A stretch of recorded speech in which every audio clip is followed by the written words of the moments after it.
बंदी छोड़ सतगुरु रामपाल जी परमेश्वर जी की जय हो। परमपिता परमात्मा सारी सृष्टि के रचनहार कुल मालिक असंख्य ब्रह्मांडों के स्वामी जगत गुरु तीनों लोकों में प्रवेश करके सबका भरण पोषण करने वाले राजाधिराज आत्माधार नाथों के नाथ देवों के देव महादेव सर्वेश्वर महेश्वर मृत्युंजय अजरो अमर आदि अनादि सनातनी प्रभु जगत पिता जगदीश्वर श्री श्री 1008 की उपाधि के वास्तविक अधिकारी अकाल मूरत शब्द स्वरूपी राम वासुदेव सर्वगतम ब्रह्म परम पूज्य प्रथम पूज्य परम संत परम पुरुष परम धनी परम दयालु सत्य कबीर हक्का कबीर अल्लाहु अकबर बाखबर अल्लाह ताला जगत के तारणहार जगत के मुक्तिदाता जगत के जगन्नाथ हारे के सहारे हिंदुओं के राम मुसलमानों के अल्लाह सिखों के वाहिगुरु ईसाइयों के मसीह दया के सागर दयानिधि करुणा के सागर करुणानिधि स्वयंभू परिभू संकट मोचन कष्ट हरण मंगल करण दुख भंजन अविगत कबीर निर्विकार निर्विषम परमात्मा अलय अलेख सतगुरु आदि अनादि सतगुरु असली मर्यादा पुरुषोत्तम असली राम असली कृष्ण असली घनश्याम राजाओं के राजा महाराजाओं के महाराजा शहंशाहों के शहंशाह सम्राटों के सम्राट भगवानों के भगवान अल्लाहों के अल्लाह प्रभुओं के प्रभु मसीहाओं के मसीह सच्चे वाहिगुरु बाबाओं के बाबा पीरों के पीर सेठों के सेठ जगत सेठ सावड़सा सेठ सर्वगुण संपन्न अनंत कोटि कलाओं के स्वामी अनंत कोटि ब्रह्मांडों के नायक योगियों में महायोगी ध्यानियों में महाध्यानी सिद्धों में परम सिद्ध ज्ञानियों में तत्वज्ञानी ब्रह्म ज्ञानी महाज्ञानी परम ज्ञानी सर्वश्रेष्ठ ज्ञानी विज्ञानी युवा कबीर समर्थ कबीर असमवात अमित ओजा सच्चे रहनुमा करीम अल्लाह सुबहान अल्लाह दुनिया के अंतिम पैगंबर 8 सितंबर 1951 से गांव धनाना जिला सोनीपत हरियाणा भारतवर्ष की पावन भूमि पे प्रकट रियल कल्कि भगवान श्री नारायण साकार हरि श्री बाबा साहेब सच्चे मुर्शीद सच्चे दरवेश संत शिरोमणि सतगुरु रामपाल जी परमेश्वर जी के चरण कमल में साध संगति से जुड़े हुए देश विदेश से आप और हम सभी सत्सेवक भाई बहनों का अनंत कोटि दंडवत प्रणाम। सत्साई भाई और बहनों, दया परमपिता परमेश्वर जी की सारी सृष्टि के सृजनहार पालनकर्ता सबके भरण पोषण करने वाले एकमात्र सच्चे दरवेश सच्चे मुर्शिद अल्लाह कबीर इबादई कबीरा सतगुरु रामपाल जी परमेश्वर जी की, जिनके शुभ आशीर्वाद से विशेष आशीर्वाद से आप और हम सभी सत्सेवक भाई बहन साथ संगति से जुड़कर गुरुदेव के तत्व ज्ञान को आधार बनाकर मोक्ष प्राप्ति के लिए दृढ़ता के साथ हर प्रकार से संघर्ष करते हुए मर्यादाओं को निभाते हुए गुरु को भगवान मानकर ज्ञान को आधार मानकर निरंतर आगे की ओर बढ़ रहे हैं। और भाई और बहनों, हमारा यही संघर्ष हमारा यही प्रयास हमें एक दिन सफल करेगा, क्योंकि हम जो भी कुछ कर रहे हैं जो भी आध्यात्मिक क्रिया कर रहे हैं अपने गुरुदेव भगवान के सत्संग रूपी वचनों में रहकर कर रहे हैं। आप और हम सत्सेवक भाई बहन आज गुरुदेव भगवान की गैर हाजिरी में, जो कि हमारी परीक्षा का समय है, इस परीक्षा के समय में हम उनकी हर प्रकार से सत्संग रूपी हद में रहकर मर्यादा में रहकर हर प्रकार से अपने धर्म कर्म का पालन कर रहे हैं, तो निश्चित तौर पर कामयाबी भी हमें मिलेगी, जीत भी हमारी ही होगी। दूसरी बात भाई और बहनों, जैसा कि बार बार परमात्मा दास के माध्यम से भी बुलवाते हैं और परमेश्वर ने भी आकर संकेतों में बहुत कुछ बता दिया, ज्ञान गंगा पुस्तक में भी संकेतों में बहुत कुछ लिखा हुआ है। आए दिन भविष्य वक्ता भी निरंतर अपनी भविष्यवाणियों के माध्यम से तरह तरह की पुस्तकें दिखा के जो हजारों साल पहले लिखी जा चुकी हैं वर्तमान समय के लिए, वो लोग दिखा रहे हैं कि भाई ये युग परिवर्तन का समय चल रहा है, पूरा विश्व युग परिवर्तन के दौर से गुजर रहा है और जब जब दो युगों की आपस में टक्कर होती है, युग परिवर्तन होता है, तो भयंकर विनाश होता है। और आपने कल देखा होगा सोशल मीडिया पर, थाईलैंड में 7.7 रिएक्टर स्केल का एक बड़ा भूकंप आया। सैकड़ों की संख्या में बहुमंजिला इमारतें ज़मीन में समा गई। कई हजारों की संख्या में वहाँ पर लोग मारे गए। तो भाई और बहनों, आने वाले समय में ये हर जगह होगा, हर जगह देखने को मिलेगा। हिंदुस्तान में भगवान आया हुआ है, परमात्मा अल्लाह कबीर कल की भगवान सतगुरु रामपाल जी हिंदुस्तान में आए हुए हैं। इसलिए हिंदुस्तान के लोगों को चेतावनी है, उनको मौका है कि अभी भी जाग जाएं, सुधर जाएं, अपने गुनाहों से तौबा कर लें, बुराइयों को किनारे कर दें, नेक नीति ईमानदारी से जीवन जीना शुरू कर दें। मुट्ठी भर भी समय नहीं बचा है तबाही के लिए, विनाश के लिए। और केवल बुराइयां छोड़ने से, गुनाहों से तौबा करने से बात नहीं बनेगी। साथ में आपने सतगुरु रामपाल जी परमेश्वर जी की शरण में आना पड़ेगा, यदि अपना और अपने परिवार का आने वाले महाविनाश में बचाव चाहते हैं तो। आज बड़े बड़े धर्मगुरु, बड़े बड़े भविष्य वक्ता बैठकर प्रवचन कर रहे हैं कि कल की भगवान आ चुका है, कल की भगवान आ चुका है, वो अपनी लीला कर रहा है, गुप्त रूप में अपना कार्य कर रहा है। अरे तो फिर इतना भी बता दो, अगर तुम इतने विद्वान हो, अगर तुम्हें इतना ही पता चल गया, अगर तुम्हारी दिव्य दृष्टि काम कर रही है, जरा भी तुम्हारे अंदर भक्ति शेष है, तो फिर ये भी बता दो ना वो कल की भगवान कहाँ बैठा हुआ है, वो कल की भगवान कौन है। जब तुम्हें ये पता चल गया कि वो आ चुका है और अपना कार्य कर रहा है, तो फिर ये बताने में क्यों शर्मा रहे हो कि वो कल की कौन है। बता दो सीधा सीधा, अगर तुम्हारी दिव्य दृष्टि काम कर रही है तो, कि भाई हिसार जेल में बैठा है अपने मिशन के तहत और नाम है सतगुरु रामपाल जी, यही है वो कल की भगवान। कोई घोड़े पे बैठ के आने वाला नहीं है कोई कल की, हाथ में तलवार लेके आने वाला नहीं है कोई कल की। वो तो विष्णु का अवतार, वो तो लाखों साल बाद में आएगा, कलयुग के अंत में। वर्तमान में जो कल की है, कलयुग का भगवान, जो कलयुग में सतयुग लेके आएगा, भारत को विश्व गुरु बनाएगा, पाप आत्माओं का खात्मा होगा, सत्यानाश होगा प्राकृतिक आपदाओं में, वो नहीं मारेगा किसी को। जो वर्तमान में कल की आया हुआ है वो संत रूप में है, और संत कभी किसी को दुखी नहीं करते, परेशान नहीं करते, संत कभी चींटी भी नहीं मारता। तो सतगुरु रामपाल जी कोई हाथ में तलवार लेके दुनिया को नहीं काटेंगे, पाप आत्माओं को नहीं मारेंगे, उनके कर्म उन्हें खुद मार डालेंगे। राम किसी को मारे नहीं, मारे तो हत्यारा राम, अपने आप ही मर जाएंगे कर कर खोटे काम।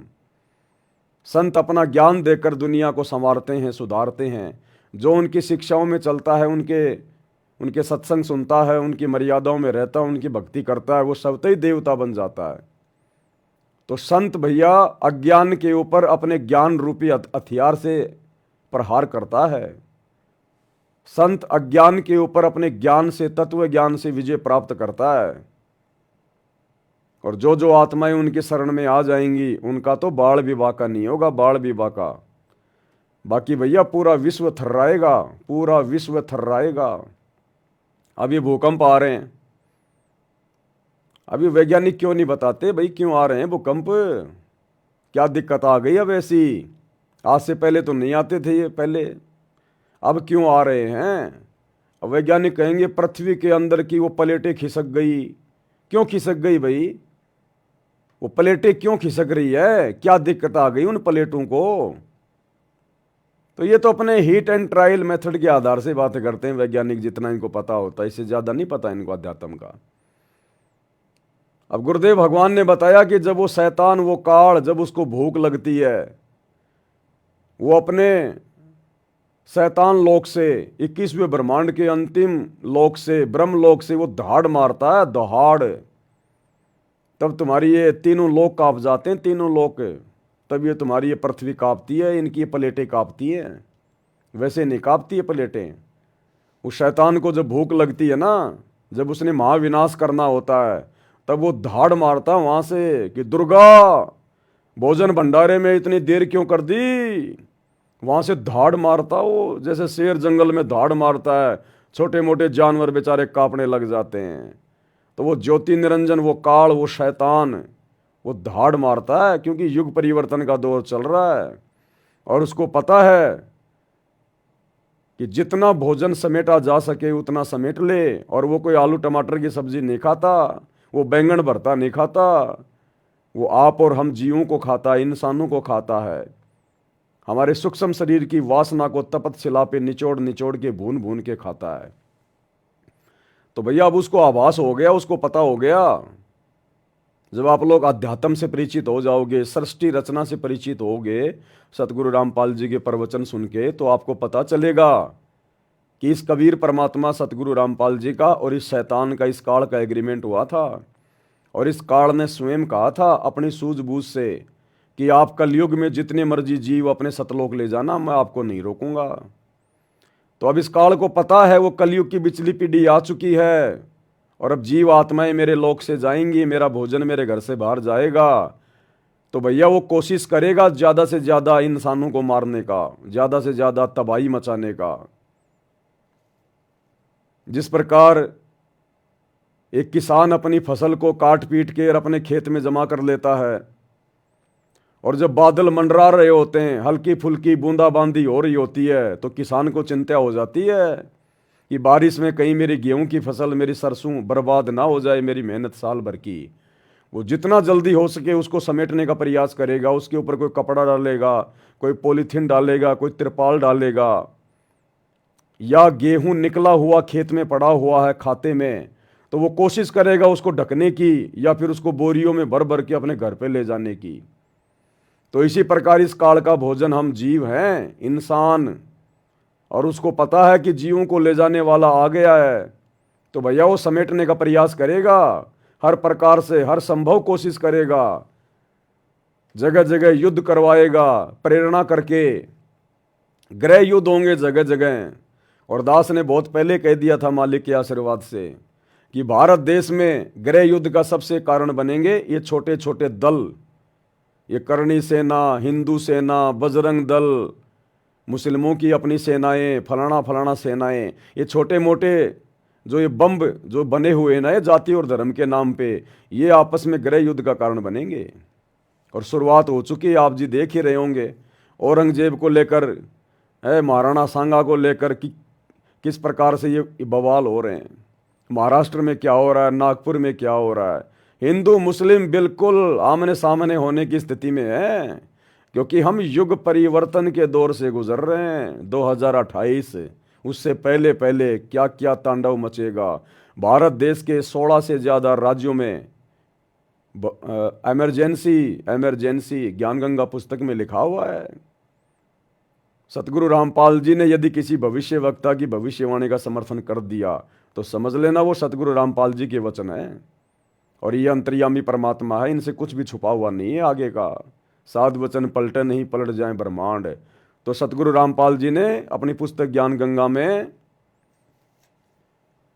साफ साफ लिखा हुआ है कि 16 से अधिक राज्यों में राष्ट्रपति शासन लागू हो जाएगा। भारत देश में ऐसी भयानक परिस्थितियां पैदा होंगी और विश्व युद्ध,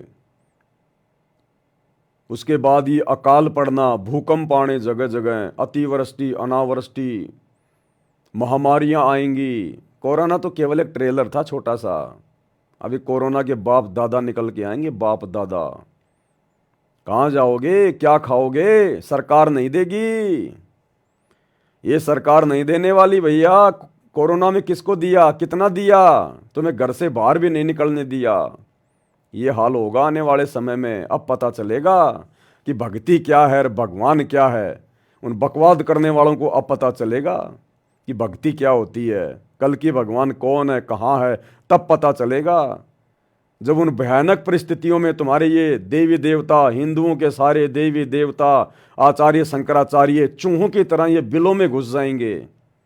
ये मुसलमानों के ये नकली खुदा, पीर पैगंबर, ये सब बिलों में घुस जाएंगे। तुम्हारे रिश्तेदार, तुम्हारी अपनी संपत्ति, तुम्हारा वो पद, तुम्हारे वो मंत्री संतरी, ये दुबकते हुए नजर आएंगे। तब तुम्हें पता चलेगा कि परमात्मा कौन है, कौन बचा सकता है। तब तुम्हें वो हिसार जेल में बैठा हुआ सतगुरु रामपाल जी भगवान तुम्हें परमात्मा दिखाई देगा। ज्ञान से दुनिया मानती नहीं है ना, लातों के भूत कभी बातों से थोड़ी मानते हैं। इसलिए ये देश विदेश में जो घटनाएं हो रही है ना, ये प्राकृतिक घटनाएं, जैसे थाईलैंड में भूकंप आ गया अभी, ये पूर्व चेतावनी है हम भारतवासियों के लिए कि कम से कम तुम तो जाग जाओ, तुम तो पहचान लो अपने बाप को, अपने परवरदिगार को। सत्संग सुनने में क्या जाता है, झटके थोड़ी लग रहे हैं। सारा दिन मोबाइल में बकवाद भी तो देखते हो दिन रात। सत्संग सुनने में तुम्हें जोर आता है, तुम्हें दिक्कत आ रही है। आने वाले समय में पता चलेगा तुम्हें। वो फिल्में, अश्लील गाने, शराब पार्टी, खाना पीना, पिकनिक, वो तुम्हारे कुछ काम नहीं आएगा। तो पूर्व चेतावनी है भाई, आने वाले 3 से 4 वर्षों में क्या होने वाला है किसी को आइडिया भी नहीं है। आइडिया भी, भविष्य के बारे में कोई राजनेता नहीं जानता का, ये नकली साधु संत नहीं जानते। भविष्य के बारे में भगवान बताता है, और भगवान ने, सतगुरु रामपाल जी ने सब कुछ बताया हुआ है। तो आने वाले समय में बचाव केवल उन्हीं आत्माओं का होगा जो या तो वर्तमान में सतगुरु रामपाल जी की शरण में रह के भक्ति कर रहे हैं, या फिर जिनमें धार्मिकता शेष है, जो धार्मिक आत्माएं हैं, जो गलत काम करने से बेचारे डरते हैं, जो शाकाहारी हैं, कोई नशा नहीं करते, कोई बुराई नहीं करते, बेवजह किसी को दुखी नहीं करते, परेशान नहीं करते, या फिर उस प्रकार की आत्माएं बचेंगी। बाकी भाड़े के भाव जाएंगी, बांग के भाड़े। जय गुरुदेव पंथ के प्रवर्तक श्री तुलसीदास जी यहां तक अपनी भविष्यवाणी में बोल के चले गए कि 12-12 कोस तक दीपक जलते दिखाई देंगे। यानी जनसंख्या इतनी कम हो जाएगी, 12-12 कोस, यानी 30-30, 40-40 किलोमीटर पर आपको कहीं कहीं इंसान दिखाई देंगे, आदमी। लाशें उठाने वाला नहीं मिलेगा कोई, लाशें उठाने वाला।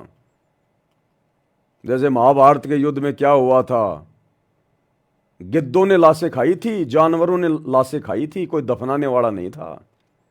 ये हाल होगा आने वाले समय में, और ये होगा तभी हम भक्तों की भी आंखें खुलेंगी। हम भगत जो 3 समय की आरती कर लेते हैं, थोड़े बहुत मंत्र कर लेते हैं, और बाकी ठीक है अपनी दुनियादारी में रमे हुए हैं, ये परमात्मा भक्तों को भी अंदर से दहलाएगा, अंदर से हिला के रखेगा अपने भक्तों को भी। जब तक हमें अंदर से ये आभास नहीं होगा ना कि ये कितना गंदा लोक है, हम जिस काल के लोक में रह रहे हैं ये कितना गंदा है, तो ये परिस्थितियां हमारी आंखों के सामने जब होंगी, घटती हुई नजर आएंगी, तब हम भक्तों की आत्मा दहल जाएगी, ये मन पापी सहम जाएगा कि वास्तव में ये तो गंदा लोक है। अभी तक तो केवल हम सुन रहे हैं, अभी तक तो गुरुजी सुना रहे हैं और हम सुन रहे हैं, अभी तो भाई केवल थ्योरी थ्योरी चल रही है। अच्छे से समझ में जब आता है जब टीचर विद्यार्थियों से प्रैक्टिकल करवाता है। तो अभी तक तो हमने केवल सुना सुना है, अभी आने वाले समय में परमात्मा दिखाएगा कि गंदा लोक क्या होता है। तो भक्तों का भी दिल अंदर से दहलेगा, डोल जाएगा, नफरत हो जाएगी कि यहां जीना कोई जीना नहीं है। अन्यथा सतगुरु की शरण में आने के बाद तो भैया सुख होते हैं, और सुख फिर इंसान को धीरे धीरे धीरे धीरे भक्ति भाव से दूर कर देते हैं। तो ये परमात्मा दूर होने देगा नहीं, ये ऐसे ऐसे झटके मारेगा, भक्तों को भी नानी याद आएगी, और फिर उन भक्तों को भी पता चलेगा कि गुरु जी की गैर हाजिरी में बरवाला कांड के बाद हमने क्या किया। जो बकवादे हम कर रहे थे गुरु के परिवार के साथ मिलकर, कोऑर्डिनेटरों के साथ मिलकर, उन बकवादों का फिर क्या रिजल्ट निकलेगा वो भी पता चलेगा, वो भी दिखाई देगा। तो भैया बकवादे करने से बचो। परमात्मा धरती पे है, ये मनुष्य जन्म केवल भक्ति के लिए मिला, बकवाद करने के लिए नहीं मिला है। तो भाई और बहनों, ये काल का लोक है, यहां आत्माएं ज्ञान से कम और लातों से ज्यादा मानती हैं। जो अच्छी आत्मा है वो तो सतगुरु के प्रवचन सुन के बुराइयां छोड़ देती हैं, लेकिन जो दुष्ट प्रवृत्ति के लोग होते हैं वो विषय विकार नहीं छोड़ते हैं। तो फिर उनको काल अपने तरीके से सीधा करेगा, फिर अपने तरीके से। तो अगर इन भविष्य वक्ताओं की, साधु संत महात्माओं की अगर दिव्य दृष्टि जरा भी अगर खुली हुई है, अगर भक्ति का लेस मात्र भी अंश अगर इनमें धर्म गुरुओं में अगर शेष है, तो बता दो ना फिर वो कल की भगवान कौन है, कहाँ बैठा है। जब तुम्हें इतना पता चल गया, वो धरती पे आ गया, अपना काम भी कर रहा है, तो ये भी बता दो कौन है, कहाँ है, शर्म क्यों आ रही है तुम्हें? भैया तुम नहीं बताओगे तो क्या वो आएगा नहीं? वो तो ज्ञानगंगा पुस्तक में साफ साफ लिखा हुआ मराठी भाषा में। जब वो 75 साल का हो जाएगा, अचानक से नरसिंह भगवान के जैसे प्रकट होगा पूरी दुनिया के सामने। सारी बातें लिख रखी हैं गुरुदेव ने गुप्त रूप में, ज्ञानगंगा में, मराठी भाषा में। नास्त्रदमस की भविष्यवाणी जो गुरुदेव ने लिख रखी है, उसका हिंदी अनुवाद क्यों नहीं किया गुरुदेव ने? क्योंकि उसमें बहुत सारे गूढ़ रहस्य हैं। तो ज्ञानगंगा में लिखा हुआ है, नास्त्रदमस कह रहा है कि जब वो सायरन, वो तत्वदर्शी संत जब 75 साल का हो जाएगा, अचानक से दुनिया के सामने नरसिंह भगवान की तरह प्रकट होगा। यानी पूरी दुनिया में सतगुरु रामपाल जी आएंगे फिर प्रकाश में, इस महाविनाश के दौरान, कि भाई बचाने वाला वो और कोई नहीं है, बस यही एकमात्र सहारा है। तब दुनिया को पता चलेगा ये कौन शक्ति है, क्या है ये। अभी तो भगत ही गफलत में जी रहे हैं। अभी तो भगतों को ही अपने गुरु में भगवान नजर नहीं आ रहा। एक अपने जैसा 2 कोड़ी का जीव समझ रहे हैं अपने गुरु जी को, और एक कागज का टुकड़ा, वो कबीर की मुर्दा फोटो दाढ़ी मूछ वाली, उसको भगवान मान के पूज रहे हैं। जून के महीने में कबीर प्रकट दिवस मना रहे हैं। अभी तो भक्तों को ही नजर नहीं आ रहा भगवान, दुनिया वालों को कहां से नजर आएगा? तो ये दुनिया को बंदर दिखाएगा भगवान आने वाले समय में। तो कुछ एक बातें भाई और बहनों, कुछ एक मनमाने आचरण सतलोक आश्रम मैनेजमेंट हरियाणा के संगत में आए हैं सामने। एक पीला पर्चा इन्होंने वायरल किया है, जो मैंने स्क्रीन पर भाई बहनों को दिखा रखा है। आपको मैं पढ़ के सुना देता हूं। ये पीला पर्चा, जो कि आप सब जानते हैं, काल प्रेरणा से और सतलोक आश्रम मैनेजमेंट हरियाणा के माध्यम से, गुरुदेव के परिवार के माध्यम से, इन कोऑर्डिनेटरों के माध्यम से संगत में भेजा जाता है अपने स्वार्थ के लिए, भक्तों के कर्म फुड़वाने के लिए। इसमें क्या लिखा है? दिनांक 27 मार्च 2025, मध्य प्रदेश के समस्त संभागीय, जिला, तहसील, ग्राम, वार्ड, सेक्टर सेवादारों व सर्व संगत से प्रार्थना है कि परमात्मा जी के आदेश अनुसार, अब कौन है परमात्मा, इनको पूछो कि परमात्मा जी कौन है। अब बताओ संगत को परमात्मा जी कौन है जिसका तुम आदेश सुना रहे हो? हाँ हाँ, हमारे गुरुजी, हमारे गुरुजी। तो जून के महीने में फिर वो नकली दाढ़ी मूछ वाला कौन है फिर, जिसका तुम प्रकट दिवस मना रहे हो परमात्मा जी मान के? फिर वो कौन है? अरे 2 परमात्मा है क्या धरती पे? अरे भगवान भी 2 होते हैं क्या? परमात्मा जी के आदेश आए हैं। जब संगत को ठगना होता है, लूटना होता है, तो गुरुजी को परमात्मा बना देते हैं। ये परमात्मा जी के आदेश अनुसार अन्नदान की सेवा चली हुई है। अरे परमात्मा सतगुरु रामपाल जी ने कभी अपने सत्संगों में अपने किसी भगत को आदेश दिया क्या अन्नदान की सेवा का? 30 साल हो गई सतगुरु रामपाल जी को सत्संग करते हुए। कौन से सत्संग में संत रामपाल जी ने अपने भक्तों से भीख मांगी है कि मुझे अनाज दो, मुझे अनाज दो, मुझे अनाज दो? अरे तीनों लोकों में प्रवेश करके सबका भरण पोषण करने वाला ये परमात्मा, 21 ब्रह्मांड, इस ज्योति निरंजन को भीख में देने वाला परमात्मा सतगुरु रामपाल, क्या ये अपने भक्तों से ये भीख मांगेगा क्या? अन्नदान की सेवा चली हुई है, अन्नदान की सेवा चली हुई है। इनके रहमो करम से तो पूरी दुनिया अन्न खा रही है। अन्नदान की सेवा चली हुई है। जो भी भगत आत्माएं अन्नदान की सेवा करना चाहते हैं, वे अपने तहसील सेवादार, जिला सेवादार, नामदान केंद्र या आश्रम में जाकर अन्नदान की सेवा कर सकते हैं। ये मनमाने आचरण है, ये मनमाना आदेश है। ये सतगुरु रामपाल जी का कोई आदेश नहीं है ऐसा अन्नदान करने का।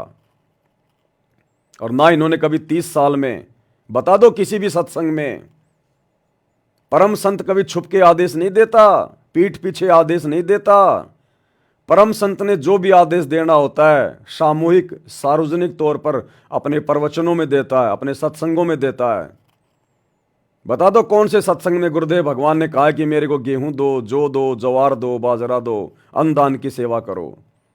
ये देह दान, रक्त दान, अन्नदान, ये काल प्रेरणा से सतगुरु रामपाल जी के कलयुगी बेटा बेटी, उनके भाई बंधु रिश्तेदार या कोऑर्डिनेटर, ये लोग अपनी भूख शांत करने के लिए और संगत के कर्म फुड़वाने के लिए इस प्रकार के घटिया आदेश संगत में पारित करते हैं। ये अब क्या करते हैं अनुदान करके? संगत के कर्म फोड़ रहे हैं, कर्म। ये शैतान संगत के कर्म फुड़वा रहा है। कर्म कैसे फुड़वा रहा है भाई और बहनों? साथ में आपको एक छोटा सा वीडियो भी दिखाता हूं मैं। इन्होंने अपना जो एक न्यूज चैनल बना रखा यूट्यूब पर, सा न्यूज चैनल, सतलोक आश्रम न्यूज चैनल। इनको उस न्यूज चैनल के लोगों में सतलोक आश्रम न्यूज चैनल लिखते हुए डर लगता है, डर। अगर हम सतलोक आश्रम लिख देंगे तो लोग हमारे चैनल को सब्सक्राइब नहीं करेंगे। लोग जान जाएंगे कि ये तो संत रामपाल जी के भक्तों का बनाया हुआ चैनल है। इसलिए इनको डर है इस बात का कि अगर हमने इस चैनल के नाम के लोगों में अगर सतलोक आश्रम लिख दिया है तो लोग हमारे वीडियो नहीं देखेंगे, नफरत करते हैं। वैसे ही तुम लोग ये कर्म ही ऐसे करते हो। तुमसे नफरत नहीं करेंगे तो और क्या तुम्हारे से प्रेम करेंगे लोग? सारे उल्टे कर्म करते हो तुम। अब इन्होंने पीला पर्चा निकाल के क्या किया भाई और बहनों? संगत के कर्म फोड़ने का एक नया सिस्टम इन्होंने 2-3 साल से शुरू कर रखा है, अनुदान। अब ये क्या कर रहे हैं आश्रम वाले? मान बढ़ाई के लिए, दिखावे के लिए, अपने चैनल को सब्सक्राइब करवाने के लिए एक और मनमाना आचरण, क्योंकि काल तो गलतियों पे गलतियां करवाएगा। तो ये सतलोक आश्रम वाले क्या कर रहे हैं? ये गांव गांव जाके, एक गांव में जैसे कोई 4 घर छांट लिए, 5 घर छांट लिए, 1-2 साबुन का पैकेट लेके जाएंगे, 2-3 किलो गुड़ और शक्कर लेके जाएंगे, 5-10 किलो आटा लेके जाएंगे, दाल चावल चीनी लेके जाएंगे। यानी 1000-2000 रुपए का सामान एक पोटली में बांध के लेके जाएंगे ये, और वहां जाकर फिर वीडियो बनाएंगे। पहले ये क्या करेंगे? पहले उन घर वालों को जाकर वो सामान दे के आएंगे जबरदस्ती। ये आदेश नहीं है गुरुदेव के, इस भक्ति मार्ग में जायज नहीं है ये। दुनिया वालों की दृष्टि में, जगत की दृष्टि में तो ये बहुत अच्छा काम है कि भाई किसी गरीब की मदद कर दी, कहीं जाके किसी को कोई आटा दाल चावल चीनी वगैरह दे के आ गए, साबुन तेल सर्फ दे के आ गए, तो जगत वालों की दृष्टि में तो बहुत अच्छा काम है ये। लेकिन हम भगत हैं, हमने आध्यात्मिक दृष्टि से चलना और सोचना है, जगत की दृष्टि से नहीं। जगत वालों की दृष्टि में तो दारू के ठेके भी बहुत अच्छी बात है, जगत वालों की दृष्टि में तो मांस खाना भी बहुत अच्छी बात है, जगत वालों की दृष्टि में तो डीजे बनाना, फिल्में देखना, ये भी बहुत अच्छी बात है। लेकिन हम भगत हैं, हमने आध्यात्मिक दृष्टि को मद्देनजर रख के भक्ति मार्ग पे आगे बढ़ना है। तो ये क्या करेंगे? पहले तो किसी गांव में जाएंगे, 1-2 घर ऐसे देखेंगे जो बेचारे थोड़े गरीब से हैं। वो घर वाले नहीं कहते इनको, वो गांव के गरीब लोग नहीं कहते कि हमारी मदद करो हमारी मदद करो, नहीं, वो तो बेचारे जी रहे हैं, अपना खाए रहे हैं रोज। ये जबरदस्ती जाते हैं सतलोक आश्रम वाले, जबरदस्ती। पहले उस घर में जाके दाल चावल आटा चीनी वगैरह दे के आएंगे, 1000-2000 रुपए का राशन दे के आएंगे 5-7 दिन का। उसके बाद फिर ये 2 दिन बाद में जाएंगे माइक लेके अपना सा न्यूज चैनल का, अपनी मान बढ़ाई के लिए, उसका वीडियो बनाने के लिए। हाँ जी, हमने सुना है यहां पर संत रामपाल जी की तरफ से आप लोगों को खाने पीने की सामग्री दी गई है। अब वो तो बेचारे ये कहेंगे हाँ जी आए थे जी हमारे पास में, हमारे को दे के गए थे।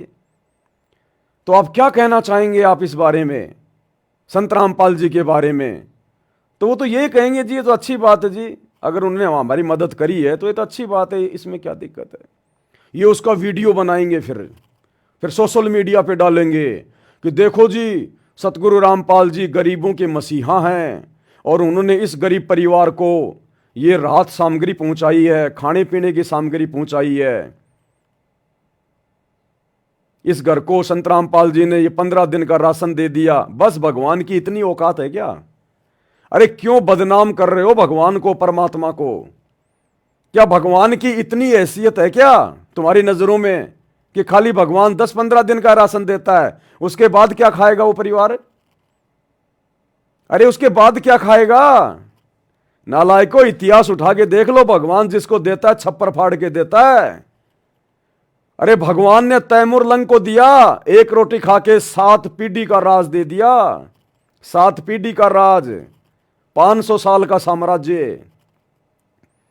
भगवान ने 3 मुट्ठी चावल खा के सुदामा की सुदामापुरी रच दी, धन धान्य से परिपूर्ण कर दिया। आजीवन सुदामा को भीख नहीं मांगनी पड़ी।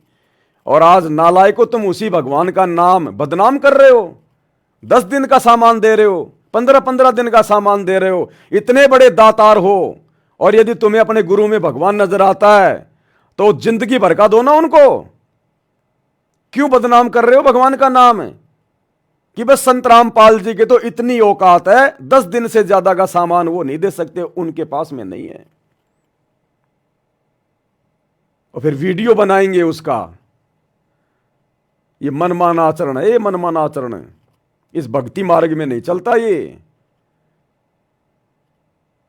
इसलिए ये पीले पर्चे निकाल के भक्तों से ये अनाज लिया जा रहा है, अपनी पब्लिसिटी के लिए, अपने चैनल की पब्लिसिटी के लिए, मान बढ़ाई के लिए। और ये शैतान की सूक्ष्म चाल है काल की, भक्तों के कर्म फोड़ने की। तुम कैसे आंख बंद करके इन लोगों को ये दे सकते हो? एक पीला पर्चा निकाल दिया तो क्या तुम्हारे भगवान का आदेश हो गया?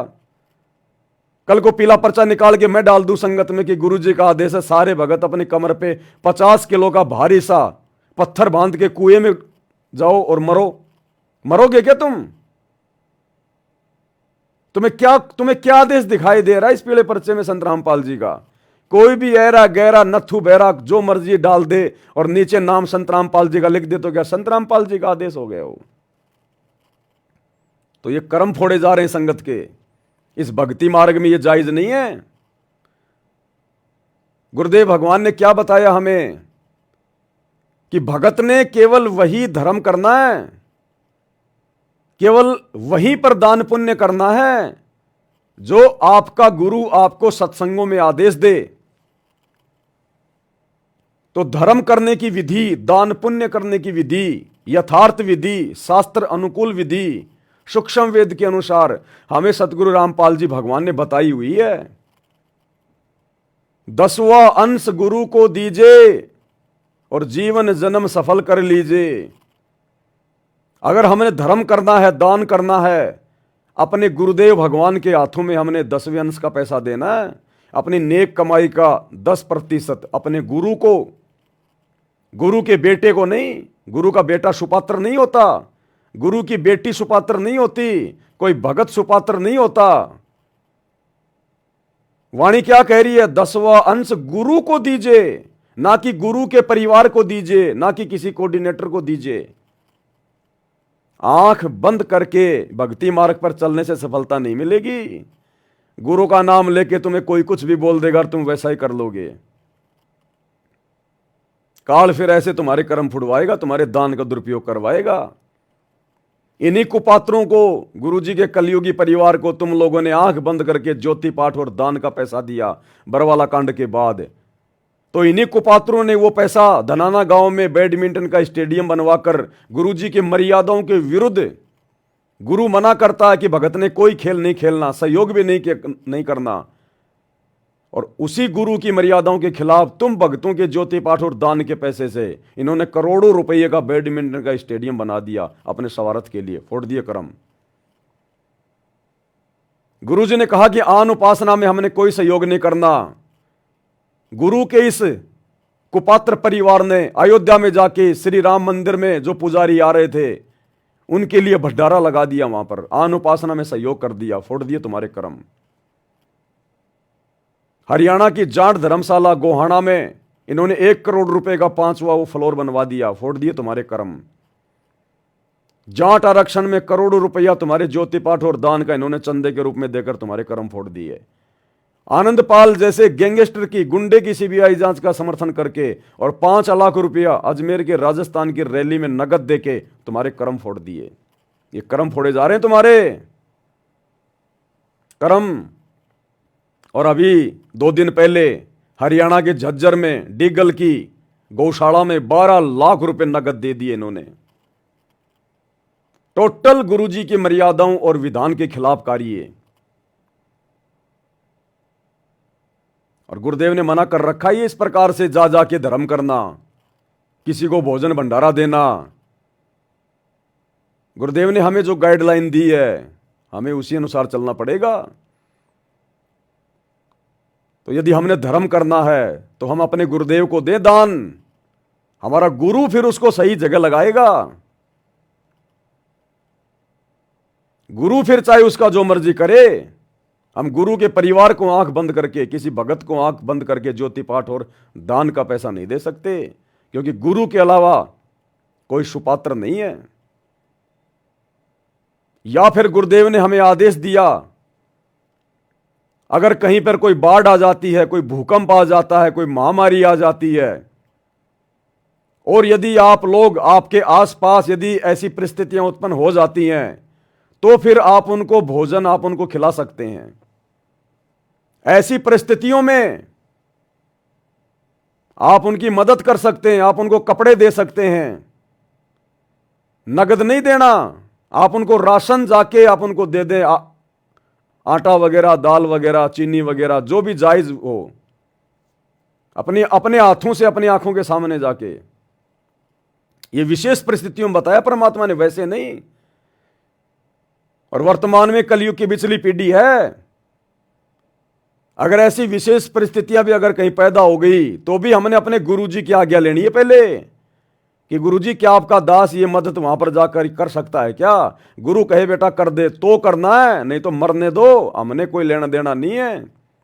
भक्ति करना, भगवान आया हुआ है, जैसे हम सुखी हैं तू भी सुखी हो जाएगा, क्यों भूखा मर रहा है? अरे हम अगर जा जाके नीचे नीचे लोगों की अगर वो मदद करेंगे, सहायता करेंगे अगर ऐसे, तो भक्ति कौन करेगा? फिर भगवान की आवश्यकता किसको है फिर? तो गुरुदेव ने इस प्रकार गांव गांव जाके ये आटा बांटना, चीनी बांटना, दाल चावल बांटना, ये मना किया हुआ परमात्मा ने। गुरुदेव ने कहा तुम्हारे घर पे अगर कोई भिखारी आ जाए, कोई गरीब आ जाए, खाना खिला दो, फटे पुराने उसको कपड़े दे दो। तुमने घर से पूड़ी पाड़ी बना के, साग सब्जी बना के, तुमने उस ट्रैफिक लाइट पे जाके, रेलवे स्टेशन पे जाके, बस स्टैंड पे जाके भिखारियों को बांट के नहीं आना। तुम्हारे घर पे कोई आ गया मांग रहा है, भूखा है, तो खिला दो। तुमने घर से बना बना के बाहर नहीं बांट के आना, नहीं तो फिर वो काल वाले दान पुण्य में गिना जाएगा, शैतान के दान पुण्य में गिना जाएगा, मार खा जाओगे। ये दयालुता, भगत के अंदर दयालुता होनी चाहिए, दया बिना दरवेश कसाई। लेकिन गुरुदेव ने राजा जनक का उदाहरण दिया कि जो दया धर्म तुम्हारी मर्यादा जो है वो तोड़वा दे, वो दया धर्म भी नहीं करना हमने। तो राजा जनक का भी उदाहरण दिया गुरुदेव ने कि उसने अपने आधे वो पुण्य 12 करोड़ आत्माओं को दान कर दिए थे जब वो जा रहा था विमान में बैठ के। ये काल ठगेगा हमें इस प्रकार से। पहली बात तो उन गरीब जो परिवार है उन्होंने आप लोगों से मांगा नहीं कि भाई सतलोक आश्रम वालों, बाबा रामपाल के चलो, हमारे को दाल दे के जाओ, चीनी दे के जाओ, आटा दे के जाओ। आज से पहले कौन खिला रहा था उनको? तुम लोग जा जाके दे के आ रहे थे उनको। अरे तुमने गांव में जाके देखा, और ये सारे के सारे भिखारी तुम्हारे को हरियाणा में क्यों दिखाई दे रहे भाई? और हरियाणा में भी केवल सोनीपत जिले में ये सारे के सारे दुनिया भर के भिखारी गरीब ये सोनीपत में पैदा हो रखे हैं क्या? मध्य प्रदेश में तो ऐसी कोई सेवा नहीं चल रही, राजस्थान में तो तुम्हारी ऐसी कोई सेवा नहीं चल रही। ये हरियाणा के केवल सोनीपत जिले में सारे भिखारी पैदा हो गए क्या? धर्मशाला बनवानी है तो भी सोनीपत में बनवाएंगे, गौशाला में दान देंगे तो भी हरियाणा में देंगे। ये सारा भिखारीपना हरियाणा में है क्या? अरे तुम्हें को चुनाव लड़ना है क्या नालायको, गुरुजी के बेटो, नालायक संतानों? चुनाव लड़ने की तैयारी कर रहे हो क्या? अपना माहौल बना रहे हो क्या? ये सारे भिखारी हरियाणा में ही हैं। रोडे चलाओ, रोडे बनाओ तो हरियाणा में, एम्बुलेंस चलाओ तो हरियाणा के गांव धनाना में, फ्री में बसें चलाओ तो हरियाणा के गांव धनाना में, स्टेडियम बनाओ तो धनाना में, आरक्षण में साथ दो तो हरियाणा के जाटों का, धर्मशाला बनाओ तो हरियाणा के जाटों की, गौशाला में दान दो तो हरियाणा के जाटों की गौशाला में। ये सारे भिखारी हरियाणा में ही है क्या? क्या गुरु का आदेश केवल हरियाणा के लिए है क्या? क्या गुरु भी पक्षपात करता है क्या? ये मान बढ़ाई की भूख है, समाज के अंदर अपनी ये प्रभुता कायम करने की भूख है। ये गधा बना के छोड़ेगी अगले जन्म में। तो गुरु का आदेश नहीं है। तुम जो ये दाल, आटा, चावल, चीनी 1000-2000 रुपए का बांध के एक पोटली में जो गांव गांव में जाके दे रहे हो ना, ये तुम्हारे कर्म फोड़ेगी। तुम्हारे ऊपर भार चढ़ रहा, भार जबरदस्ती का। तुमसे कोई भीख नहीं मांग रहा, तुम जबरदस्ती जाके दे रहे हो। और गुरुदेव ने जबरदस्ती जाकर देकर ये मना किया है। तभी तो गुरुदेव ने कहा कि भिखारी तुम्हारे घर पे आ जाए तो खाना खिला दो, भिखारियों को जा जाके नहीं खिलाना खाना। तो तुम्हारे से कोई मांगने थोड़ी आ रहा है कि हमारे घर में राशन नहीं है, आटा नहीं है, हम भूखे मर रहे हैं। तुम जा जाके काल प्रेरणा से, केवल मान बढ़ाई के लिए। यह आदेश नहीं है गुरुदेव के। भक्ति कर रहे हो, ड्रामेबाजी कर रहे हो तुम कितनों का पेट भरोगे? हिंदुस्तान में 50% भिखारी हैं। किसका पेट भरोगे तुम जाके? अगर इतने दयालु हो, अगर भगवान की तरफ से ये सेवा चल रही है, तो भगवान को काली ये मतलब हरियाणा में भिखारी नजर आ रहे हैं क्या? दूसरे राज्यों में, दूसरे देशों में भिखारी नहीं है? अगर भगवान ने सेवा चला रखी है तो क्या विदेशों में जो भिखारी हो भगवान के बच्चे नहीं हैं? इजराइल में हमास के अंदर गांव के गांव खाली हो गए, शहर के शहर खाली हो गए, बेचारे भूखे मर रहे हैं। जब इजराइल ने हमला किया तो आज भी वहां पर वो भुखमरी बनी हुई है। जाओ ना उधर, अरे जाओ ना, भगवान के घर में तो कोई कमी है ही नहीं। तो जाओ ना वहां पर, उन मुसलमानों की मदद करो जाके, बेचारों की जो भूखे मर रहे हैं। और गरीब और भिखारियों की अगर ये मदद करने का तुम्हें अगर इतना ही शौक है तो दिल्ली में जाओ ना, झुग्गी झोपड़ियों में, बंबई में जाओ ना, कई कई किलोमीटर लंबी वहां पे आपको झुग्गी झोपड़ियां मिलेंगी। जाओ बांटो वहां पर। ये ड्रामेबाजी है, ड्रामेबाजी। ये हरियाणा में केवल अपना माहौल बनाया जा रहा है। माहौल, ये माहौल तुम्हें ले डूबेगा। भक्ति करने के लिए समय दिया परमात्मा ने, बकवाद करने के लिए नहीं दिया। और जो नालायक भगत ज्ञान को आधार ना बनाकर इस प्रकार के घटिया पीले पर्चों को अपने गुरुजी का आदेश मानकर जो इनको सहयोग कर रहे हैं, पाप के भागी बन रहे हैं। तुमने तो दे दिया इनको अनाज, किसी ने 2 बोरी, किसी ने 5 बोरी।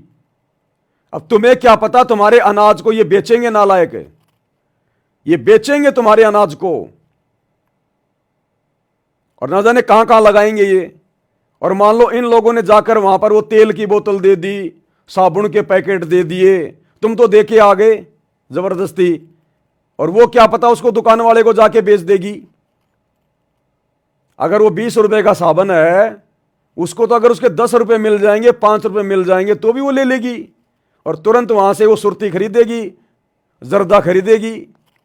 वो तेल की बोतल भले मार्केट में वो 60 रुपए की आती है, अगर उसको 20 रुपए भी मिल जाएंगे दुकानदार से, वो तो ले लेगी, वो तो बीड़ी खरीद लेगी। फिर क्या करोगे? किसके कर्म फूटे? ये मनमाना आचरण है, मनमाना आचरण है। अगर किसी को इतनी भूख है, अगर इतना वो गरीब है, तो भगवान से नाम लेके भक्ति करे। ज्ञान समझाओ, जा जाके ज्ञान समझाओ। भिखारियों को और ज्यादा भिखारी बनने का मौका मत दो। और अगर इतने बड़े दातार हो तो बनाओ फिर उनके मकान बेचारों के।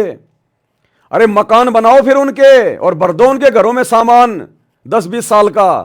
इतने बड़े अगर तुम दातार हो तो भिखारी हो, तुम तो खुद भिखारी हो।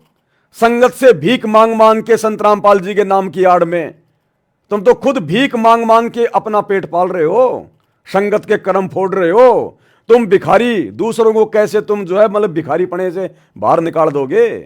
तुम्हारे से बड़ा भिखारी तो कोई दुनिया में नहीं है, जो बेचारी नादान संगत को ठग रहे हैं अपने गुरु जी के नाम की आड़ में हर प्रकार से। तो इनकी ये ड्रामेबाजी, एक छोटा सा वीडियो, पहले ये सामान दे के आएंगे, फिर इनकी दूसरी टीम जाएगी। अब ये पैदल थोड़ी जाएंगे, वो गाड़ियां भी तुम्हारे पैसों से खरीदी गई हैं। उन गाड़ियों में डीजल पेट्रोल भी तुम भक्तों के ज्योति पाठ और दान के पैसे से डलता है। और ये बकवाद करते फिर रहे हैं, ये कर्म फूट रहे हैं, कर्म देखिएगा।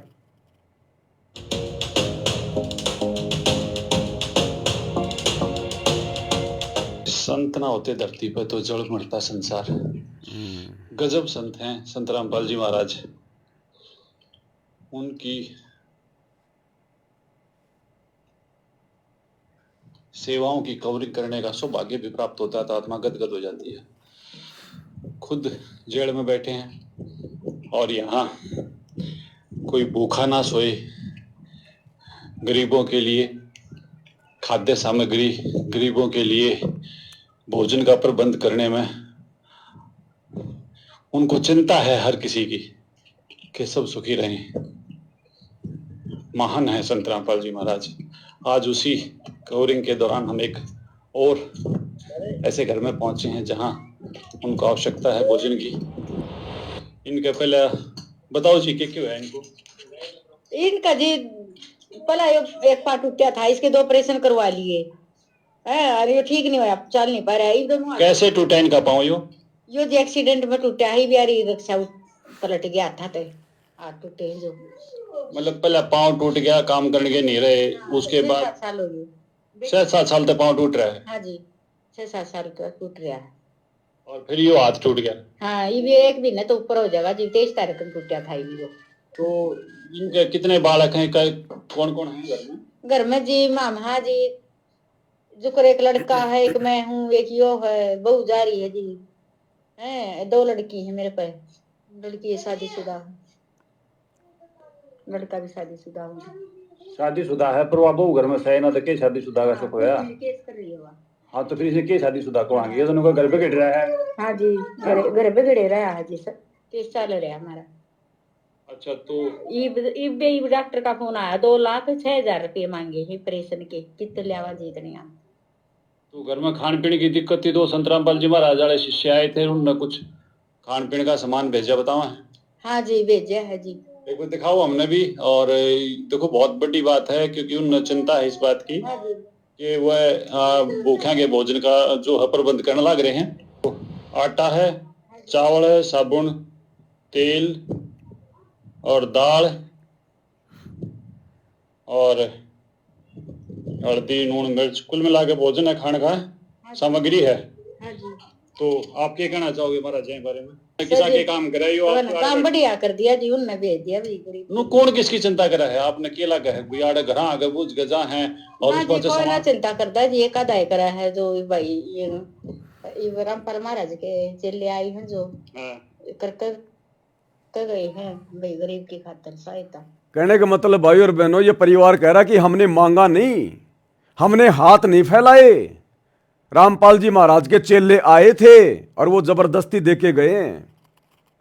इसका पति जिसकी टांग टूट गई एक्सीडेंट में, और ये क्या करी है ये बहन कि 7 साल हो गई एक्सीडेंट को, 7 साल से खाट में पड़ा है। अब इन गधों को कोई समझ आए, सतलोक आश्रम वालों को, जो तुम इनको 10-12 दिन का ये राशन दे के आ गए। अरे 7 साल से कौन खिला रहा था उस परिवार को? तुम खिला रहे थे क्या? और 10-12 दिन के बाद जब तुम्हारे द्वारा दिया गया राशन समाप्त होगा फिर कौन खिलाएगा? गधों क्यों अपने कर्म फोड़ रहे हो? ये जबरदस्ती की मदद है, ये जबरदस्ती की मदद है, उन्होंने मांगी नहीं मदद। अरे उसकी टांग तो 7 साल से टूटी हुई है, तो 7 साल से उस परिवार को कौन खिला रहा था और आगे कौन खिलाएगा? तुम तो खाली 10 दिन का 2-4 किलो आटा दे के आ गए, फिर कौन खिलाएगा उस परिवार को? और ये गरीब परिवार है, इसके मकान में देख टीवी है, कूलर है, सारा सब कुछ है इसके मकान में, दुनिया भर का सामान भरा पड़ा है इसके मकान में, ये तेरे को गरीब नजर आ रहे हैं? तो ये जबरदस्ती के कर्म फोड़े जा रहे हैं भाई और बहनों, संगत के अनदान के नाम पर, क्योंकि तुम लोगों ने इन कुपात्रों को दिल खोल के दान दिया है शैतान की प्रेरणा से, ज्योति पाठ का। तो कुपात्र तो भैया उसका दुरुपयोग करेगा। बंदर के हाथ में अगर तुम उस्तरा दोगे तो बंदर क्या करेगा? तुम्हारी वो दाढ़ी कटिंग नहीं करेगा, जगह जगह तुम्हारे खून निकालेगा। तो भैया काल शैतान जाग गया है, उसने अपने हजारों मुंह हजारों हाथ खोल लिए हैं।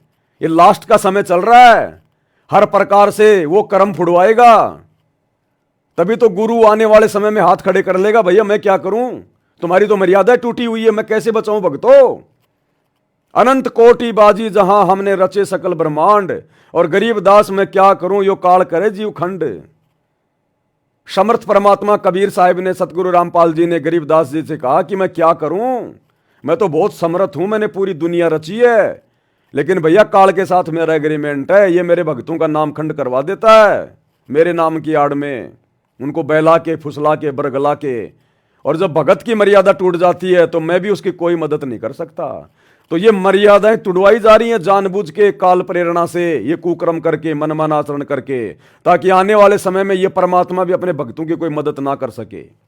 ये शैतान की सूक्ष्म चाल है, षड्यंत्र है ये।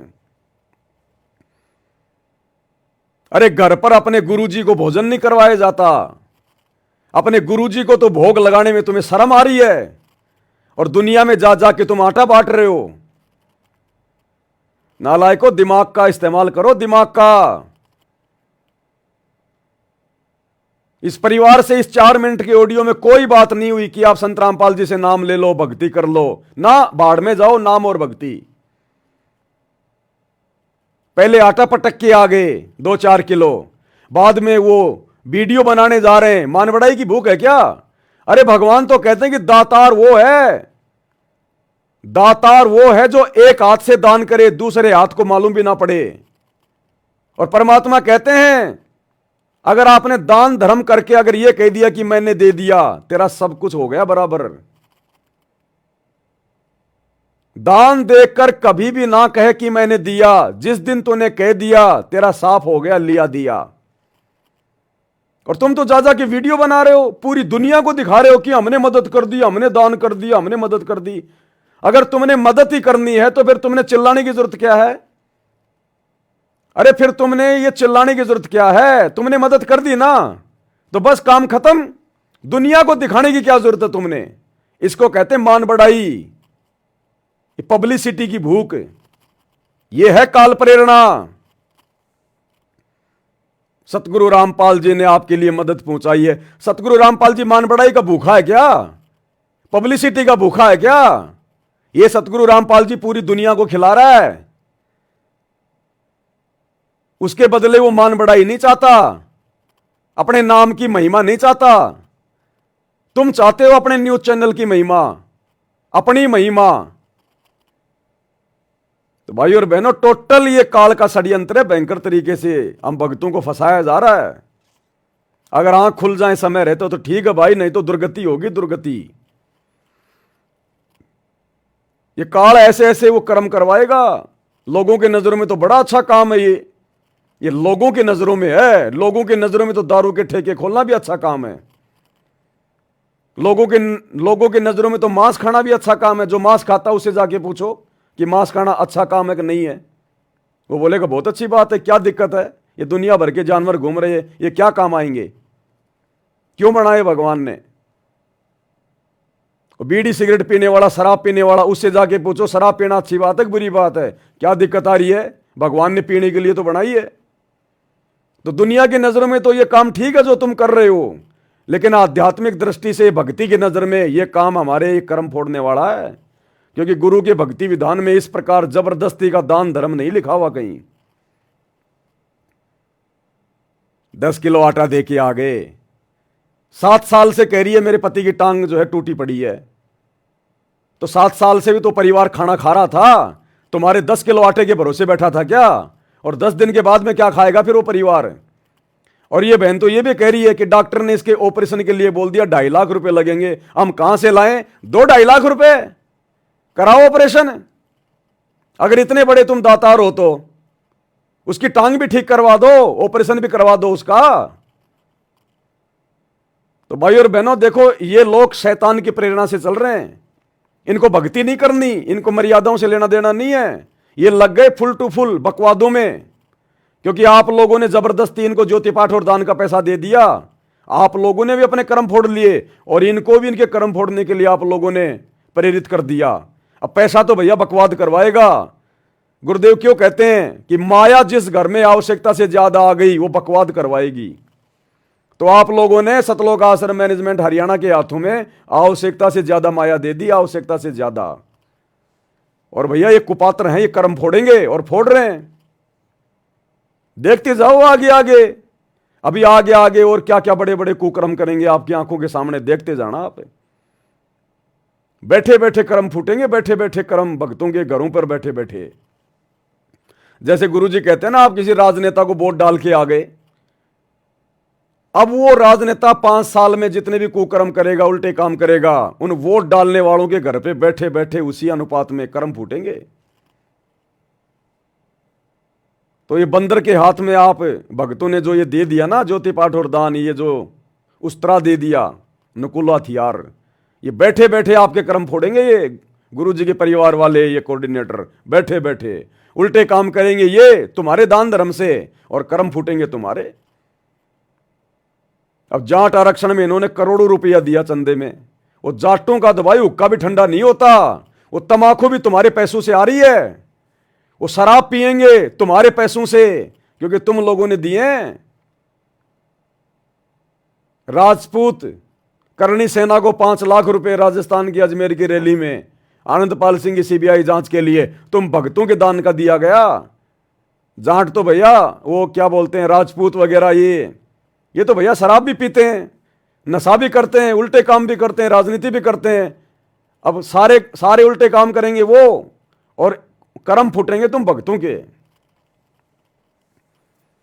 भगवान है, परमात्मा है, बिना मर्यादाओं के मार्ग नहीं चलता। एक छोटा सा परिवार नहीं चलता बिना मर्यादाओं के। एक छोटी सी एक कंपनी, एक फैक्ट्री नहीं चलती बिना मर्यादाओं के।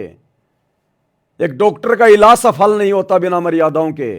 और तुम अपनी भक्ति सफल करने के चक्कर में बैठे हो मर्यादा तोड़ तोड़ के। काल के लात घूसे पड़ेंगे आने वाले समय में, लात घूसे।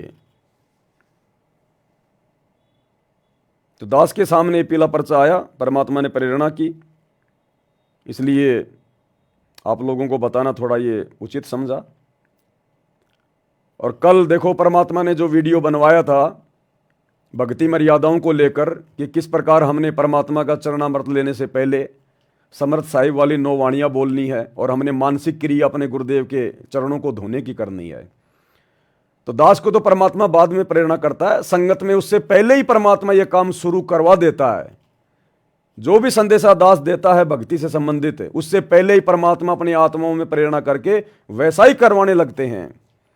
तो कल मेरे पास में कुछ फ़ोन भी आए, एक बहन ने अपनी ऑडियो भी डाली और रो रो के बता रही है कि भगत जी आपने जो आज बताया है ना, ये भगत जी ये क्रिया मेरे से परमात्मा पहले से करवा रहे हैं। मैं इसी प्रकार से समरथ साहिब बोल के और गुरु जी की इसी प्रकार से मैं मानसिक जो है वो चरण सेवा करती हूँ, मतलब चरणामृत बना के फिर मैं पीती हूँ।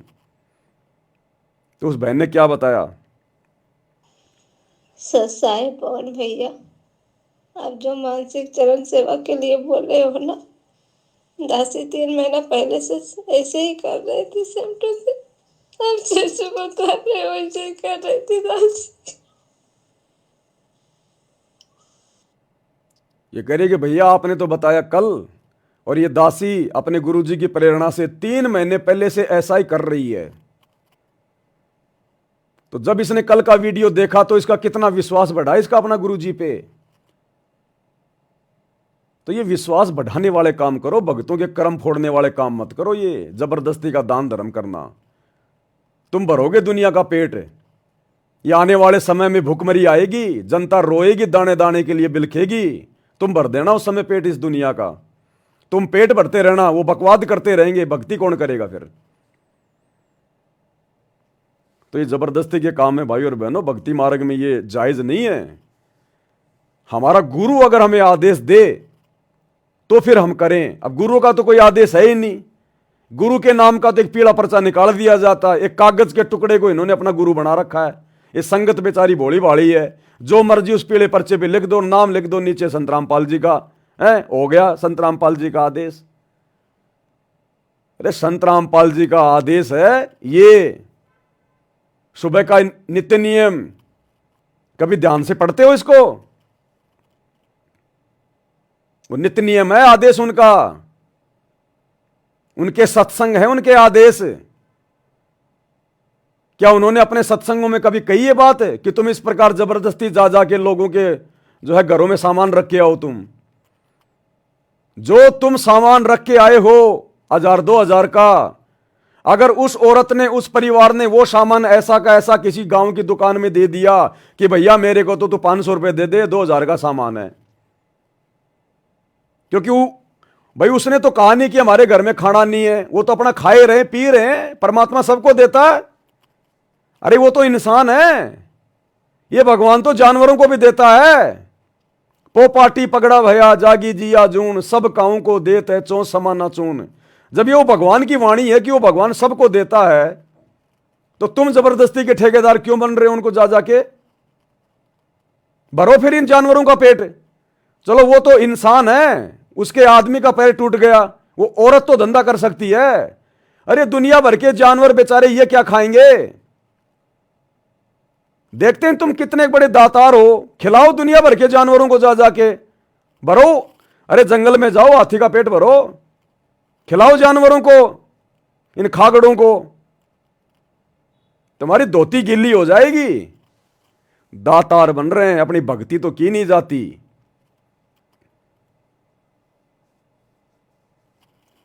ड्रामेबाजियां भाई और बहनों, ड्रामेबाजियां। कुछ एक भाई बहनों की शंकाएं थी, एक दो। सत्साई भगत जी, हमारे रिश्तेदारी में किसी ने घड़ी मांगी है आगे शादी में देने के लिए, क्या हम कैंटीन से दिलवा सकते हैं उसको? ये कोई भगत है, कोई आर्मी में है, तो आर्मी वालों को कैंटीन से जो है वो सस्ती चीज़ें मिल जाती हैं। तो ये कह रहा है कि हमारे रिश्तेदार हैं, उनके घर में शादी है, वो कह रहे हैं कि आप अपनी कैंटीन से, अपने कार्ड से हमें एक घड़ी दिलवा दीजिएगा। तो भाई हमने ये सौदा नहीं करना भगत जी, हमने कैंटीन से उनको घड़ी नहीं दिलवानी है, क्योंकि वो शादी में देने के लिए मांग रहे हैं। अगर वो खुद के पहनने के लिए मांगता है तो बेशक आप उसको दिलवा दो, कोई दिक्कत नहीं है, हम दिलवा सकते हैं उसको, क्योंकि पैसा तो उसी ने देना है ना।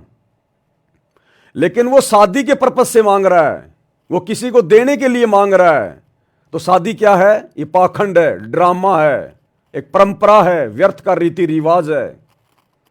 वो तो जगत के हिसाब से शादी करेगा। भाई भगतों ने तो कोई घड़ी वड़ी देने की आवश्यकता पड़ती नहीं है, भगत तो अपना सिंपल तरीके से अपना रमण ही करते हैं। अब जगत वालों को हमने उन परंपराओं में सहयोग नहीं करना बिल्कुल भी, किसी भी प्रकार का, तो चाहे रिश्तेदार हो चाहे आड़ोसी पाड़ोसी हो। आपने कोई भी वस्तु अपनी कैंटीन से, अपने कार्ड से बिल्कुल नहीं दिलवानी है। कोई भी सामान खरीदवाने में आपने कोई सहयोग नहीं करना है, अन्यथा उस शादी में, उस पाखंड में, उस परंपरा में आपका भी सहयोग माना जाएगा। तो ये गलती हम भगत भाई बहनों ने बिल्कुल भी नहीं करनी है, बिल्कुल भी।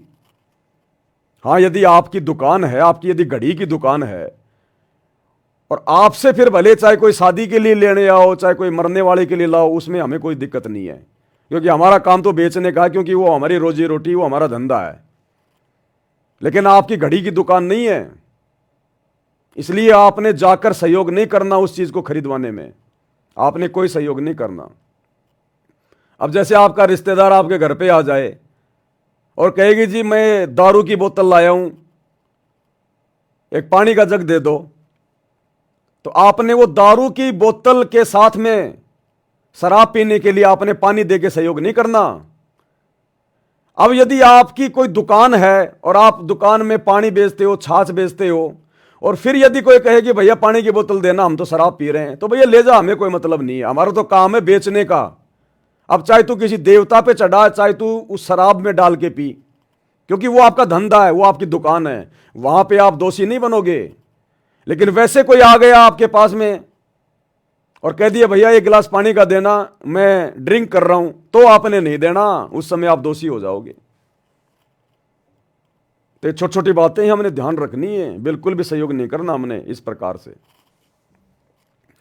दूसरी शंका है सतसाई भगत जी मेरी धरण ठीक नहीं हो रही थी। धरण होती है हमारी जो नाभि होती है, सुंडी, ये थोड़ी सी ये डिस्टर्ब हो जाती है, पेट में थोड़ा दर्द वर्द शुरू हो जाता है, मरोड़े वगैरह शुरू हो जाते हैं, खाना वाना नहीं खाया जाता, उसको कहते हैं धरण डिगना।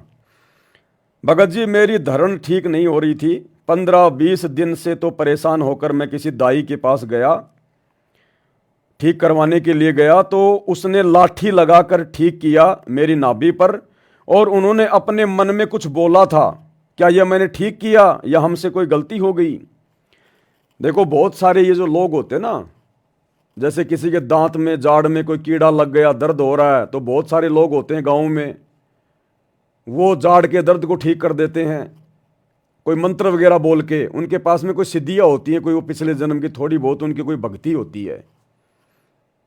या जैसे आपने बताया कि ये धरण मेरी जो ठीक नहीं हो रही थी, मैं गया उसके पास में, तो धरण ठीक करवाने के लिए जाने में कोई दिक्कत नहीं है, अगर कोई जानता है ठीक करना। जैसे हम डॉक्टर के पास जाते हैं तो डॉक्टर जानता है रोग को ठीक करना, लेकिन आपको यह पता चल जाए कि ये डॉक्टर इंजेक्शन लगाने के साथ में ये अपनी कोई आध्यात्मिक क्रिया भी कर रहा है, ये कोई मंत्र भी बोल रहा है, अगर आपको मालूम है इस बात का, तो फिर आपने उस डॉक्टर से इलाज नहीं करवाना। और बहुत सारे हॉस्पिटल हैं, बहुत सारे डॉक्टर हैं, वहां जाके अपना ठीक करवा लो देसी तरीके से। अगर आपको पहले इस बात का पता था कि वो धरण ठीक करने वाला लाठी वाठी लगा के, लकड़ी वकड़ी लगा के, वो तो ठीक है, और यदि आपको पहले पता था कि वो कोई मंत्र भी बोलता है, तो फिर आपने धरण ठीक नहीं करवानी थी उससे। और यदि आपको नहीं पता था और एंड टाइम पे यदि कोई मंत्र उंत्र वो बोल रहा था और आपको आभास हो गया, तो फिर उसमें आपकी कोई मतलब जो है मर्यादा उसमें नहीं होती खंडित, क्योंकि आपको मालूम नहीं था। लेकिन आगे से ध्यान रखना है, दोबारा ऐसी समस्या आ जाए तो ऐसे व्यक्ति के पास में हमने नहीं जाना, जो अपने इलाज के साथ साथ में कोई आध्यात्मिक कोई जो है वो क्रिया भी करता हो, तो ऐसी जगह पर फिर हमने दोबारा नहीं जाना है। फिर जाड़ का दर्द ठीक करते हैं बहुत सारे लोग, साथ में कोई मंत्र वगैरह भी बोलते हैं, तो पहले उससे पूछ लेना, पहले पूछ लेना भाई साहब आप कोई जंत्र मंत्र तो नहीं करते हो। वो कहेगी हाँ जी मेरे ऊपर तो माता जी की दया है, भैरू जी की दया है, मेरे को ये शक्ति मिली हुई है, मैं थोड़ा सा ये करता हूँ हाथ से, उसके बाद मैं अपना वो मंत्र बोलता हूँ और अगले का जाड़ का दर्द ठीक हो जाता है। तो हमने बिल्कुल ठीक नहीं करवाना उससे, डॉक्टर के पास चले जाओ, नहीं तो हम दोषी हो जाएंगे। फिर अनजाने में यदि हो गया, आपको नहीं पता और उसने मन ही मन में कोई मंत्र बोल दिया और बाद में आपको पता चल गया, तो उसमें आपकी गलती नहीं, फिर भी आपने गुरुदेव से क्षमा याचना मांगनी है और आगे से आपने ध्यान रखना है, ऐसी जगहों पर नहीं जाना है।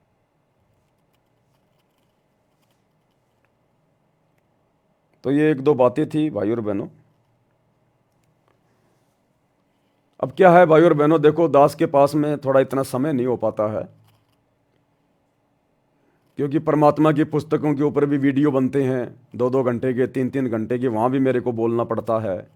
अब लाइव में भी कम से कम 1.5-2 घंटे हो जाते हैं। अब जीव हूँ, 2 कोटि का प्राणी हूँ, मेरी इतनी कैपेसिटी नहीं है भाई और बहनों। फिर अपनी भक्ति भी करनी होती है, भक्ति के बिना सेवा भी व्यर्थ होती है। तो दास को तो समय नहीं मिल पाता है, वैसे भी थोड़ा बहुत सोना भी होता है, ये थोड़ी है कि भाई सोएंगे नहीं। तो विशेष संदेशों के ऊपर जो वीडियो बनाने की श्रृंखला जारी है, ये दास कंटिन्यू नहीं कर पाएगा। लेकिन 2 बजे आप जी एक बार लाइव आके जरूर थोड़ा सा देख लिया करो। अगर हम किसी दिन आ गए तो ठीक है, 2 से 2:30 बजे के बीच में, क्योंकि अब कंटिन्यू नहीं हो पाएगा, कैपेसिटी इतनी नहीं है दास की। क्योंकि बाद में फिर इनके छोटी छोटी वीडियो भी इनके तैयार करने पड़ते हैं, बहुत टाइम लगता है, दिमाग बहुत ज़्यादा खपाना पड़ता है।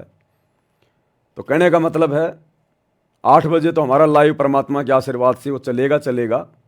अभी मुसलमान नहीं समझे ज्ञान कुरान इसके ऊपर चल रहा है। उसके बाद परमात्मा दया करेंगे, बहुत सारी पुस्तकें हैं मालिक की, उनमें से देखेंगे फिर कौन सी पुस्तक पे आएंगे। जब तक सब कुछ ठीक ठाक चल रहा है तब तक भैया अपन परमात्मा की सेवा में लगे हैं। लेकिन दिन में 2 बजे जो लाइव आने का सिस्टम है, ये अगर परमात्मा समय देंगे तो दास आता रहेगा, अन्यथा अगर कोई दिन नहीं आया तो फिर नहीं आ पाएंगे फिर। बाकी आप लोग भाई इन वीडियो को ज़्यादा से ज़्यादा शेयर करो, ज़्यादा से ज़्यादा, चाहे मैनेजमेंट वाले हों, चाहे कोई जगत वाला हो, कोई भी हो, ज़्यादा से ज़्यादा आप जी इन वीडियो को शेयर करो।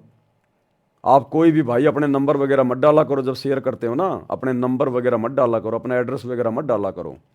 ज़बरदस्ती आके कोई लड़ाई झगड़ा करेगा फालतू में। ये सोशल मीडिया भगवान ने दी है, सोशल मीडिया पे ज़्यादा से ज़्यादा सेवा करो, व्हाट्सएप पे, फेसबुक पे। किसी ने देखना होगा तो देख लेगा, मानना होगा तो मान लेगा, नहीं जाओ बाढ़ में। हमने ज़बरदस्ती अपनी कोई मान बढ़ाई के लिए अपना कोई मोबाइल नंबर डालना, अपना एड्रेस डालना, ये मत करो साथ में फालतू में। लोग आके लड़ेंगे झगड़ेंगे, शैतान बैठा है सबके दिमाग पे। ये मुसलमान धर्म की पुस्तक पे वीडियो बन रहे हैं, आप पर्सनली आप जिसको जानते हो उसको मत भेजो, आप उसको व्हाट्सएप पे, सोशल मीडिया पे डालो आप सीधा। किसी ने देखना होगा तो देख लेगा, नहीं तो फालतू में आपके साथ में फिर वो कसेंगे आके। तो भगवान ने हमें ये बचाव का तरीका दिया है, थोड़ा इस बुद्धि का भी हमने थोड़ा इस्तेमाल करना है।